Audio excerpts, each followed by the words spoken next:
भुसुंड जी, गरुड़राज खगराज गरुड़ जी ने प्रश्न पूछे कि मनुष्य सबसे बड़ा शरीर, उत्तम शरीर किसका है?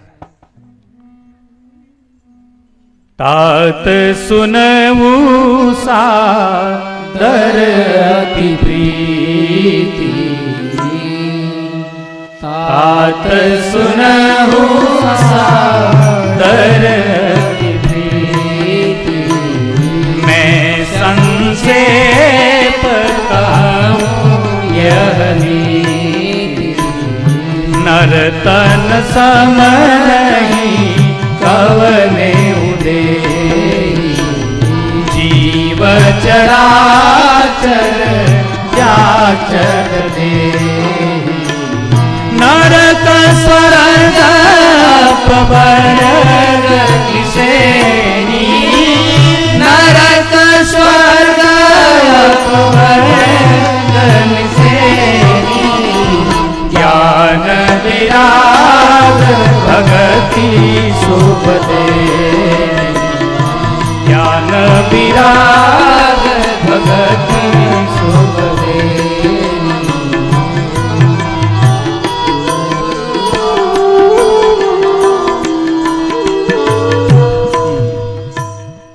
इस चौपाई का भाव है, काकभूषुंड जी ने गरुड़ जी से कहा, अर्थात सारी मानव सब जाति से कहा।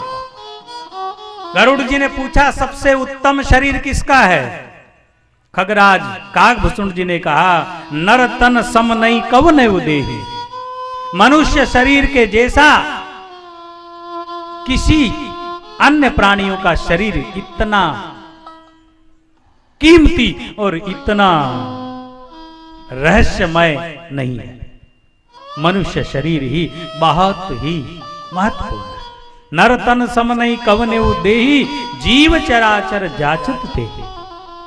गरुड़ जी को काकभूषुंड जी कहते हैं कि चराचर जो जीव है वो सब मनुष्य जन्म पाने के लिए ललायित होते हैं। संत तुकाराम महाराज म्हणता, कोटि कोटि योनि नर जन्मी यौनी हानि के लिए, एक एक जन्म कोटि कोटि फेरा नरदेही यौनी हानि के लिए।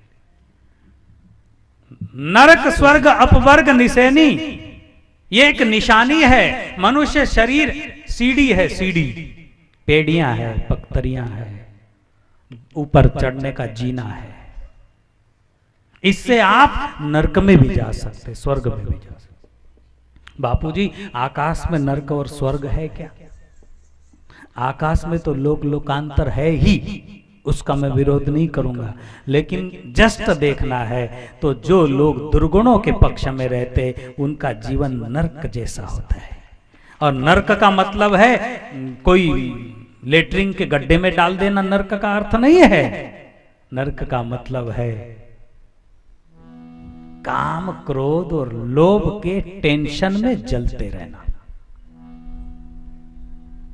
लोभ के कारण तड़पते रहना, वासना के कारण तड़पते रहना, क्रोध के कारण तड़पते रहना, इसको नरक कहते हैं। काम, क्रोध, मद, लोभ नाथ नरक के पंथ, ये नरक है।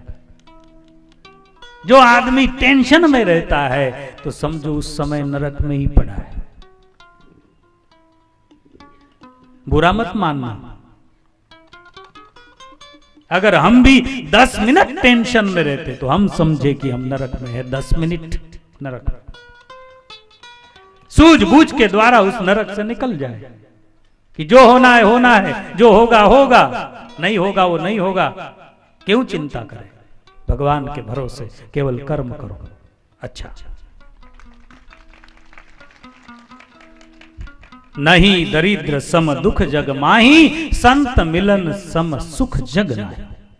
काकभूषुंड जी ने कहा कि गरीबी के समान कोई दुख नहीं है और संत मिलन के समान कोई सुख नहीं है। तो कोई कहे कि बापूजी गरीब तो अब हम बचपन पहले से बाप दादे से गरीब है, उस गरीबी की बात नहीं है। ये गरीबी तो व्यवस्था की गरीबी है। सच्ची जो गरीबी है जिस गरीबी का यहाँ वर्णन आया है, वह जो गरीबी है वो दिमाग बुद्धि की गरीबी है। जिसकी बुद्धि कमजोर है, जिसके विचार दरिद्र है, उसको दरिद्र कहते हैं। ब्राह्मण, क्षत्रिय, शूद्र और वैश्य और शूद्र, ये चार वर्ण जाति नहीं है। जात तो एक ही है, मनुष्य की जात। ये वर्ण भेद जो है ये केवल बुद्धि की योग्यता के ऊपर निर्धारित किए थे, लेकिन लोगों ने समाज बना दिया। वरना कोई ऊंच नहीं है, नीच नहीं है, कोई पराया नहीं है, कोई अपना नहीं है, सब एक है। एक घर में एक भाई की बुद्धि उच्च है तो वो ऊंचा है, एक भाई की बुद्धि घटिया है। एक रावण है, एक विभीषण है। रावण ब्राह्मण है और वो विभीषण ब्राह्मण है, रावण शूद्र है। एक मां बाप के दो बेटे, क्योंकि रावण की बुद्धि भ्रष्ट हो गई है, विभीषण की बुद्धि पवित्र है। इसको नीच ऊंच का भेद कहते हैं। दो भाई है, एक राम का दुश्मन है, एक राम का भक्त है। एक बुद्धि का भिखारी है, एक बुद्धि का अमीर है। इस तरह की व्यवस्था।